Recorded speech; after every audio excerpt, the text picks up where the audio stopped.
बच्चों आज हम फिज़िक्स के थर्मोडायनेमिक्स चैप्टर में से थर्मोडायनेमिक प्रोसेसेस के बारे में पढ़ेंगे।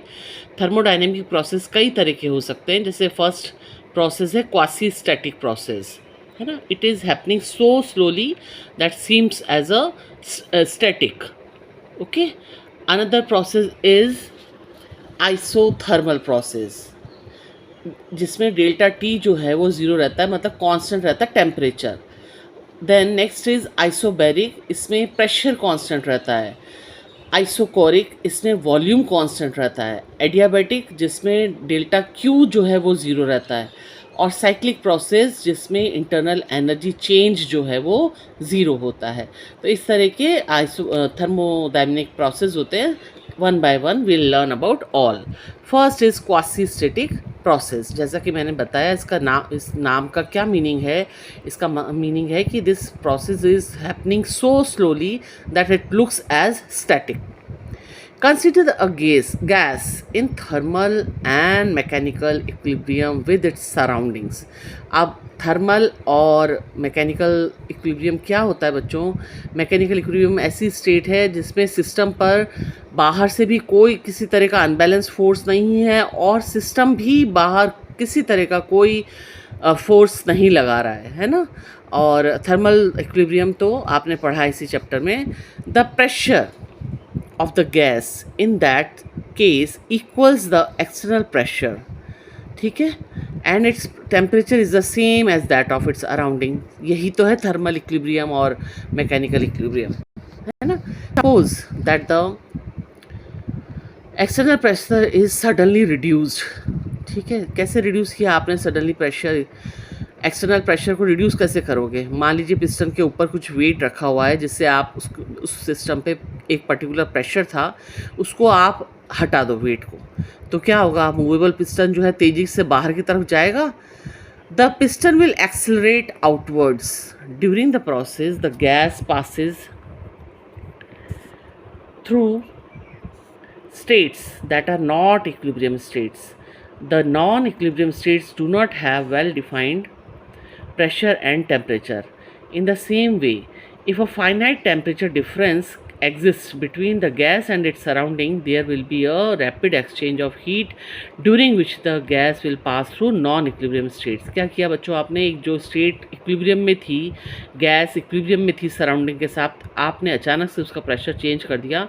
अचानक से प्रेशर चेंज करने के कारण अब वो जो गैस है वो not in any more in equilibrium state, और वो तेज़ी से एक्सपेंड करेगी। इसी तरह से अगर मान लीजिए आपने टेम्परेचर में चेंज ला दिया, तो फिर क्या होगा? बिल्कुल वो इक्विलिब्रियम चला जाएगा और जो हीट एक्सचेंज है वो बहुत रैपिडली होगा between the gas and the surroundings, और जो गैस है it will pass through non equilibrium state. अब इक्विलिब्रियम कैसे रहेगा जब इतने चेंजेस हो रहे हैं? तो ठीक है, पहले थी वो इक्विलिब्रियम में। In due course, the gas will settle to an equilibrium state with well-defined temperature and pressure equal to those of the surroundings. अब क्या होगा? कुछ समय बाद जो है वो गैस जो है वो एक इक्विलिब्रियम में आ जाएगी कि एक वेल डिफाइंड टेम्परेचर पे और एक प्रेशर पे, जो कि उसकी सराउंडिंग के इक्वल होगा. The free expansion of a gas in vacuum and a mixture of gases undergoing an explosive chemical reaction are also examples where the system goes through non-equilibrium states. है ना, जब एक एक्सप्लोजन हो रहा है या एक फ्री एक्सपेंशन हो रहा है गैस का वैक्यूम में, तब भी जो सिस्टम जो है वो नॉन इक्विलिब्रियम स्टेट्स में होता है. Non equilibrium states of a system are difficult to deal with.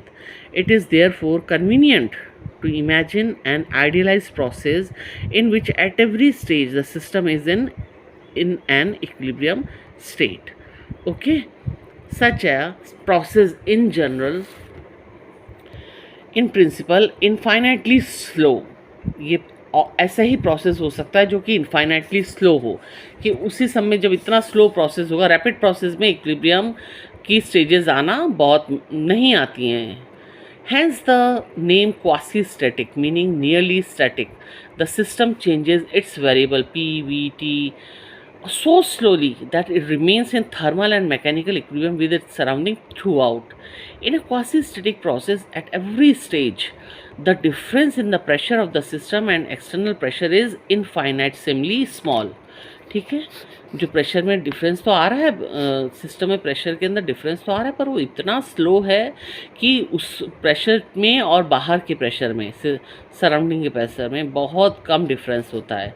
The same is true of the temperature difference between the system and the surrounding. To take a gas from state P T to another state P dash V dash T dash via quasi-static process, we change the external pressure by a very small amount. अचानक से नहीं करते हैं इतना ज़्यादा change. Allow the system to equalize its pressure with that of surroundings and continue the process infinitely slowly until the system achieves the pressure P dash. Similarly, to change the temperature, we introduce an infinite semi temperature difference between the system and the surrounding reservoir, and by choosing reservoir of progressively different temperatures T to T dash, the system achieves the temperature T dash. ठीक है, देखो एक system है which is in quasi static state and it is in equilibrium with the surroundings because the pressure and temperature changes very slowly. In quasi static process, the temperature of the surrounding reservoir and the external pressure differ only infinitesimally from the temperature and pressure of the system. A quasi static process is obviously a hypothetical construct. In practice,